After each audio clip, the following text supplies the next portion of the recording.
আর বলবেন না মহারাজ, আমার গিন্নি চলে যাওয়ার পর থেকে তো হাত পুড়িয়ে খাই।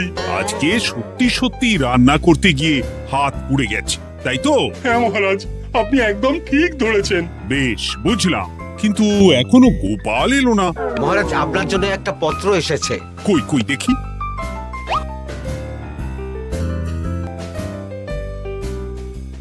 ঠিক আছে, তুমি এখন এসো। কিসের পত্র মহারাজ? দাঁড়াও, আগে গোপাল আসুক, তারপর বলছি। এই তো চলে এসেছি মহারাজ। দেখুন, আজকেও দেরি।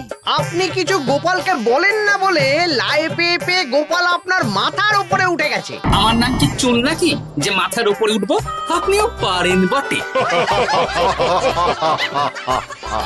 আমার নিজেরটাকেই চুল নেই। বাদ দাও, শোনো, আমি একটা নিমন্ত্রণ পত্র পেয়েছি। পাহাড়পুর রাজ্যের জমিদার বল্লভ নারায়ণ আমাকে নিমন্ত্রণ করেছেন। এ তো বেশ সুসংবাদ মহারাজ।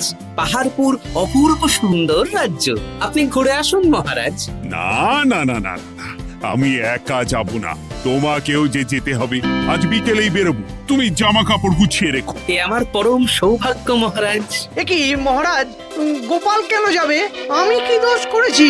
আমাকেও নিয়ে চলুন। না না না, তুমি রাজ্যের মন্ত্রী, আমি বেশ কিছুদিন থাকবো না, তাই রাজ্যটা তোমাকেই সামলাতে হবে। আচ্ছা আচ্ছা, আপনি তো রানীমাকেও নিয়ে যেতে পারতেন। আমি কোথায় কাকে নিয়ে যাব সেটা আমার একান্তই ব্যক্তিগত ব্যাপার। তুমি বেশি বোঝাতে এসো না মন্ত্রী। বেশ।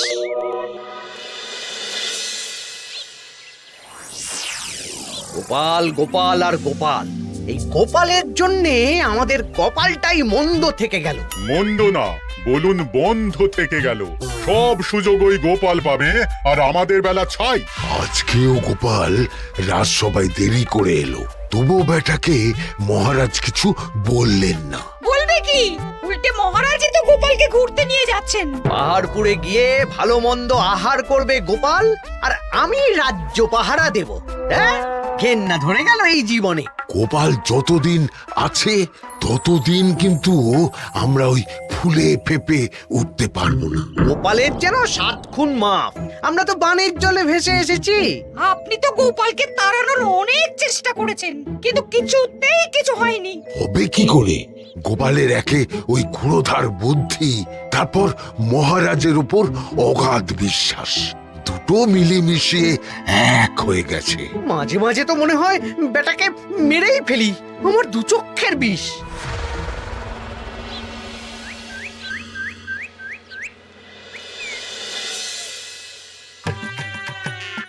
বলছি গিন্নি, কি এত তুমি পোটলায় বাঁধছো বলো তো?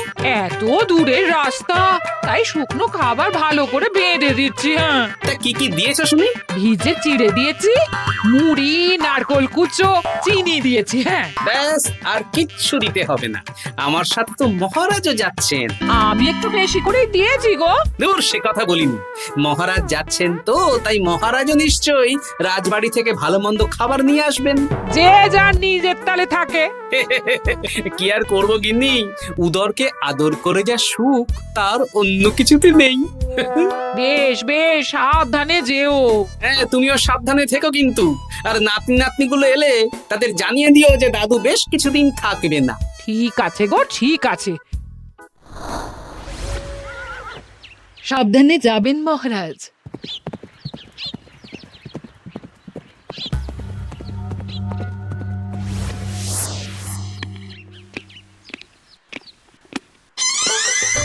তুমি হুটহাট করে কোথায় চলে যাও বলো তো? আমি বিকেলে তোমার জন্য মুচমুচে বেগুনি ভেজেছি। সে ঠিক আছে, কিন্তু তোমাকে এখন রান্নাঘরে থাকলে হবে না গিন্নি। ও মা, রাতের খাবার কে করবে শুনি? আমি তো এখন একটু একটু রান্না শিখে গেছি। এখন তোমাকে অন্য কাজ করতে হবে। কি কাজ? শোনো, বুঝতে পেরেছো তো? একদম জলের মতো পরিষ্কার বুঝে গেছি। তাহলে আর দেরি না করে যাও।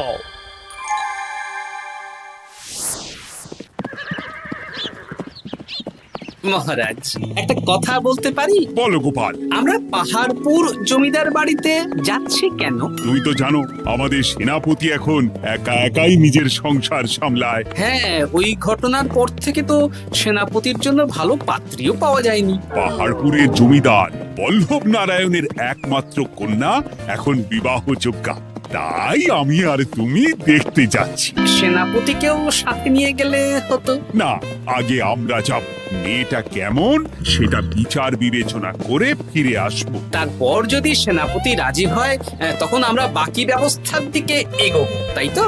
একদম তাই।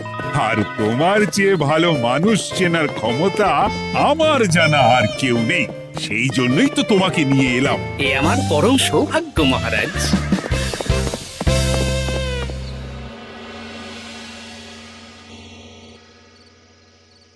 প্রণাম রানীমা। আরে মন্ত্রী গিন্নি যে, বলো বলো। এই কিছু বেগুনি ভেজেছি, তাই আপনার জন্য নিয়ে এলাম রানীমা। সরলা, তুমি ওটা রান্নাঘরে নিয়ে যাও। আচ্ছা রানীমা। মা, এই গয়নাটা পরে কি সুন্দর লাগছে আপনাকে। নতুন নিলেন? না না, বছরখানেক আগে বিবাহ বার্ষিকীতে মহারাজ গড়িয়ে দিয়েছিলেন। একটা কথা বলবো রানীমা? বলো না, কি বলবে? আমার মনে হয় আপনাকে আমাদের মহারাজ না আর আগের মতন ভালোবাসেন না। এই কি কথা বলছো তুমি? ভোলা চোখে যা মনে হয় তাই বলেছে রানীমা। এই দেখুন না, মহারাজ হঠাৎ পাহাড়পুরে ঘুরতে চলে গেলেন আর আপনাকে নিয়ে গেলেন না। নিশ্চয়ই কোনো কাজ আছে, তাই আমাকে নিয়ে যাননি। ওই তো, এত ছাড় দিয়েছেন বলেই তো পার পেয়ে বসেছে। অপরাধ নেবেন না রানীমা। মহারাজ সব ব্যাপারে শুধু গোপাল আর গোপাল, কিন্তু বাড়িতে যে আপনিও আছেন সেটা মহারাজ খেয়ালই করেন না। আসলে গোপালকে মহারাজ খুবই স্নেহ করেন তো। আপনি আগে না গোপাল আগে? পাহাড়পুর তো এত সুন্দর জায়গা, চারিদিকে পাহাড়, পাহাড় থেকে নেমে আসছে নদী। ভাবুন আপনাকে মহারাজ নিয়ে যেতেন যদি। সত্যি তো, আমাকে তো মহারাজ নিয়ে গেলেন না। নিয়ে যাবেই বা কেন? আপনাকে তো আর মহারাজ আগের মতো ভালোই বাসেন না। সব ধ্যান জ্ঞান এখন শুধু গোপাল। হ্যাঁ সত্যি তো, আমি তো এটা ভেবেও দেখিনি কখনো। গোপালই আপনার কপাল পুড়িয়েছে। আসছে রানীমা।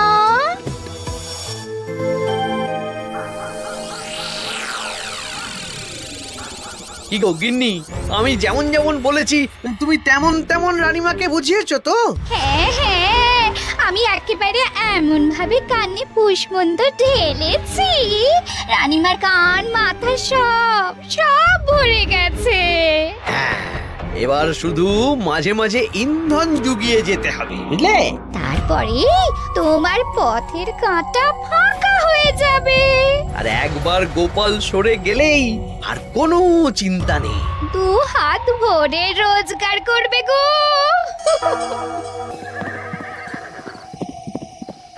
কি কেমন লাগছে যাত্রা? বেশ ভালোই মহারাজ।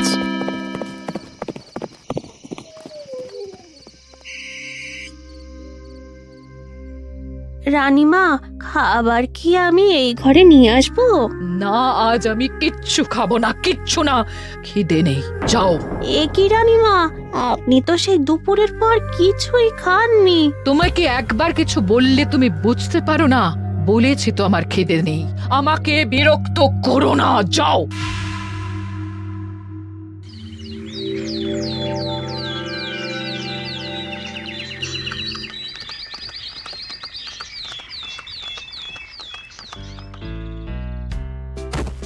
আসুন মহারাজ কৃষ্ণচন্দ্র, আসুন আসুন আসুন। কি সুন্দর জায়গায় পাহাড়পুর, মনে হচ্ছে বেশ কিছুদিন থেকে যাই। তা থেকে যান না। এখন যে কাজে এসেছি সেটা আগে করে নি, তারপর যদি সব ঠিকঠাক তখন তো আবার আসতে হবে। তাও ঠিক। এই বিমলা মা, এদিকে আয়। এই নিন কমলা লেবুর শরবত। বেশ সুন্দরী দেখতে মহারাজ। নিজের মেয়ে বলে বলছি না, বিমলা সব কাজ নিজের হাতে করে। বাড়িতে পাঁচটা দাসী আছে, তাদের কাজই করতে দেয় না। বাহ বাহ বাহ, ভালোই তো। আপনার মেয়েকে তো বেশ লক্ষ্মীমন্ত দেখতে। ও অনেক ছোটবেলায় মাকে হারিয়েছে, কিন্তু নিজের ইচ্ছে পড়াশুনো, রান্না বান্না সব শিখেছে। যেমন হাতের রান্না, তেমনই মাথায় বুদ্ধি। রান্না তো খেলে বুঝতে পারবো। হ্যাঁ, আজ দুপুরে সব রান্না তো নিজের হাতেই করছে। আমি ওকে কিছু প্রশ্ন করতে চাই। দাঁড়িয়ে আছো কেন মা? বসো। মহারাজ, আপনার অনুমতি নিয়ে আমি বিমলাকে কিছু প্রশ্ন করতে চাই। করো না। আচ্ছা বিমলা, তোমার বয়স কত? আসছে শ্রাবণে আমি 19 বছরে পড়বো। আচ্ছা, শ্রাবণ মাসে জন্ম, বর্ষাকালে। বেশ বেশ। আচ্ছা বলো তো, মেঘের ডাকে জল ছেড়ে ডাঙায় উঠে পড়ে, মানুষ তাকে হাতে পেলে নিয়ে যায় ঘরে, এটা কি? কই মাছ। বাহ বাহ, এবার বলো তো, এমন কোন জিনিস যেটা একান্তই তোমার কিন্তু অন্যেরা বেশি ব্যবহার করে? আমার নাম। বাহ বাহ বাহ বাহ বাহ, খুব সুন্দর খুব সুন্দর। আপনার মেয়ের মাথায় বুদ্ধি আছে। আচ্ছা আচ্ছা, আরেকটা প্রশ্ন করব। বলো তো, একটা অঙ্ক পরীক্ষায় তোমার বাবা 100-তে 90 পেয়েছে, তুমি 100-তে 100 পেয়েছো, আর আমি 100-তে 95 পেয়েছি। তাহলে কে বেশি বুদ্ধিমান? আপনি বেশি বুদ্ধিমান। এমা, এটা তুই কি বললি রে? তুই তো 100-তে 100 পেয়েছিস, তাহলে তুই বেশি বুদ্ধিমান হবি না? না না, আমি হলে তো বুদ্ধিমতী হব। দারুণ দারুণ। জমিদার মশাই, আপনার মেয়ে সত্যি বুদ্ধিমান, না মানে বুদ্ধিমতী। এবার দুপুরের ভুরি ভোজটা খেলেই বুঝতে পারবো হাতের জাদু।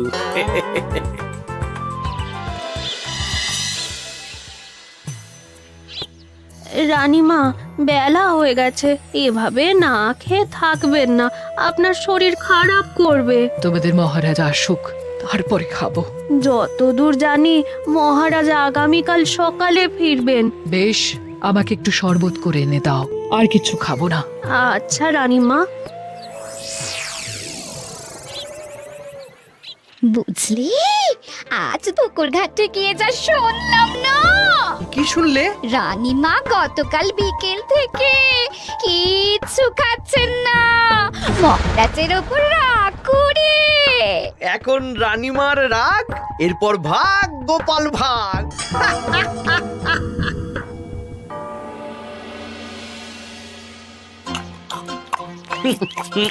সত্যি বিমলা, তোমার হাতের রান্নার কোনো তুলনা নেই মা। আমাদের সেনাপতি তাহলে আর হাত পুড়িয়ে রান্না করবে না বলছো? সে যদি কর্তাগিন্নিতে রাগারাগি হয় তখন। মা আমার লজ্জা পেয়েছে। তা আপনাদের কোনো আপত্তি নেই তো? কি যে বলেন, আপনার রাজ্যের সেনাপতি বলে কথা।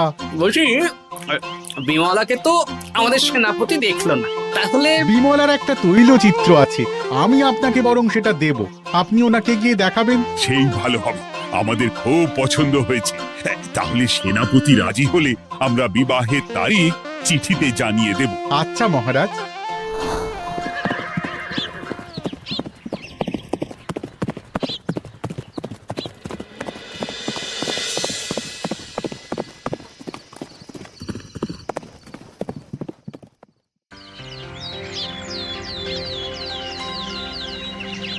মহারাজ, আমি তাহলে আসি। যাওয়ার পথে আমি সেনাপতির সাথে কথা বলে নেব। হ্যাঁ হ্যাঁ গোপাল, এসো। বেশ ভালোই কাটলো পাহাড়পুরে। হ্যাঁ মহারাজ, অনেক ধকল গেছে, যান গিয়ে বিশ্রাম নিন।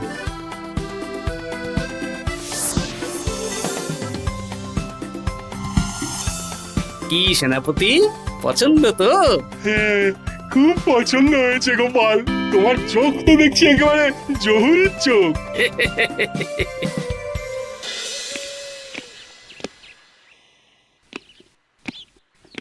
চিরটা কাল আপনি ওই গোপাল গোপাল করে কাটিয়ে দিন। কি হলো? রানীমা গত পরশু থেকে কিচ্ছু খাননি, গতকাল একটু শরবত খেয়েছেন শুধু। কেন, কি হয়েছে? দেখুন মহারাজ, সহ্যের একটা সীমা আছে। আরে, আমার তো কিছুই মাথায় ঢুকছে না। মাথায় শুধু গোপাল থাকলে আমার কথা ঢুকবে কি করে মহারাজ? আপনি আমাকে আর আগের মতো ভালোবাসেন না মহারাজ। এসব কি বলছো রানী? ঠিকই বলছি, আপনি খেয়ালই করেননি যে আমি গলায় আপনার পছন্দের পান্নার হার পরেছি মহারাজ? আরে আমাকে বলার সুযোগ দেবে তো। দেখুন, আপনি পাহাড়পুরে ঘুরতে গেলেন, গোপালকে নিয়ে গেলেন। আমারও মনে হয় কোথাও ঘুরতে যাই মহারাজ। আরে গোপালকে নিয়ে যাওয়ার প্রয়োজন ছিল, তাই নিয়ে গেছি। গোপাল তো আপনার প্রিয়জন, তাই ওকেই আপনার প্রয়োজন। আমি তো কেউ না। দেখো, গোপাল আমার সব বিপদে আপদে পাশে থাকে, তাই ওকে ভরসা করি। সেটা তো তুমি খুব ভালো করে জানো। আজকের পরে হয় গোপাল থাকবে, না হলে আমি থাকবো। না না না, এ হতে পারে না। গোপালকে আমি সরাতে পারবো না, আর কাউকে সরানোর জন্য কোনো কারণ তো চাই। আর কারণ যদি আমি দিয়ে দিই? কি কারণ? আপনি গোপালকে বলবেন আমার সাথে আপনার ঝগড়া হয়েছে। বেশ, তাতে কি? আপনি গোপালকে বলবেন ও যেন আমাকে বলে আপনার কাছে ক্ষমা চাওয়ার জন্য, আর আমি ক্ষমা চাইবো না। ব্যাস, আপনি এই সামান্য কাজটা গোপালকে করতে না পারার জন্য ওকে তাড়িয়ে দেবেন, ওকে মাত্র 7 দিন সময় দেবেন। ব্যাস। ঠিক আছে, আমি এক্ষুনি গোপালকে ডেকে পাঠাচ্ছি। দেখো গোপাল, এখন যদি রানী আমার কাছে ক্ষমা না চায়, তাহলে কিন্তু আমি বাধ্য হব তোমাকে রাজসভা থেকে তাড়িয়ে দিতে। আচ্ছা মহারাজ, বুঝেছি। রানীমা আপনার কাছে ক্ষমা চাইবেন, কিন্তু তার জন্যে আপনাকে আমার কথা মতো কিছু কাজ করতে হবে মহারাজ। কি কাজ বলো? বুঝেছেন? হ্যাঁ। না গোপাল, আমি মহারাজের কাছে ক্ষমা চাইতে পারবো না। দেখুন রানীমা, আমার মনে হয় আপনার ক্ষমা চাওয়াই উচিত। পুরুষ মানুষের মন বলে কথা, যদি বেশি দিন আপনি মহারাজের সাথে এরকম তিক্ত সম্পর্ক রাখেন, তাহলে কিন্তু মহারাজের মন অন্যদিকেও চলে যেতে পারে। এমনিতেও কি গোপাল? না, কিছু না রানীমা, শুধু এটুকু জেনে রাখুন, রাজবাড়ির মাঠে বাঁশ বাঁধা হবে। মানে কেন?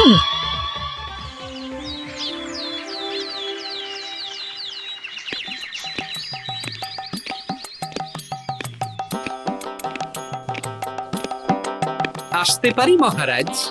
হ্যাঁ, এসো এসো। বলছি, আমি তাহলে জমিদার বাড়িতে বিবাহের দিনক্ষণ ওই চিঠি লিখে জানিয়ে দিচ্ছি। হ্যাঁ, জানিয়ে দাও গোপাল। আর কি কি কেনাকাটা করতে হবে সেটার একটা তালিকা বানিয়ে ফেলো। আচ্ছা মহারাজ, মেয়ের শাড়ি আপনি নিজে পছন্দ করে কিনবেন তো? হ্যাঁ, ওই শাড়িওয়ালাকে আজকে দুপুরেই আসতে বলো। আচ্ছা মহারাজ। বিয়ের শাড়ি, কেনাকাটা, এসব কি মহারাজ? সেসব বলা যাবে না রানী, সময় হলে জানতেই পারবে। তবে বিমলাকে অপরূপ সুন্দরী দেখতে, এটুকু বলতে পারি। দেখুন তো মহারাজ, ওই টোপরটা ঠিক আছে কিনা? একদম ঠিক আছে, খুব সুন্দর। শাড়িওয়ালা এক্ষুনি আসছে। আসছি মহারাজ। এসো এসো। কার জন্য শাড়ি লাগবে মহারাজ? রানীমার জন্য? না না, বিমলার জন্যে। বিমলাকে? এক অপরূপা তরুণী, বুদ্ধিমতীও আছে, ধীর স্থির, ঝগড়া করে না। বেশ, অনেক হয়েছে মহারাজ। দোহাই আপনার, আপনি দ্বিতীয় বিয়ে করবেন না। আমি ক্ষমা চাইছি। কি বলছো রানী? আমি বুঝতে পেরেছি, আমি আপনাকে গোপালের নামে 2-4 কথা শুনিয়েছি বলে আপনি বিয়ে করতে চলেছেন। আমি আর রাগারাগি করব না, আমাকে ক্ষমা করুন। ব্যাস, রানীমা ক্ষমা চেয়ে নিয়েছেন, মানে আমার চাকরিটা থাকছে। হ্যাঁ গোপাল, হ্যাঁ, দোহাই তোমার, মহারাজকে বিপথে চালিত করো না। আরে দূর, আমি বিয়ে করছি নাকি? বিয়ে তো হবে সেনাপতির। ওর জন্যই তো পাত্রী দেখতে পাহাড়পুরে গেছিলাম, গোপাল আর আমি। তার মানে মন্ত্রীর বউ আমাকে ভুল বোঝালো? আবার মন্ত্রীর কোনো ষড়যন্ত্র হবে, ওকে না নিয়ে গিয়ে গোপালকে নিয়ে গেলাম বলে। সেনাপতির বিয়ের আগেই আপনি মন্ত্রী মশাইকে ধোলাইটা দিয়ে দিন। ঠিক বলেছ রানী, তুমি বরং শাড়ি পছন্দ করো, আর আমি চললাম মন্ত্রীকে ধোলাই দিতে।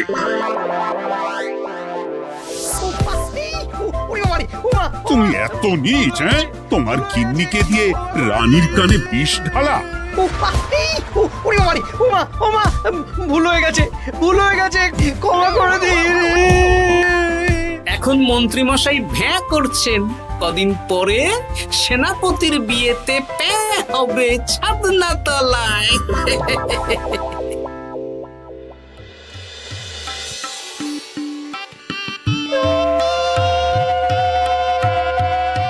এবার মালা বদল হবে।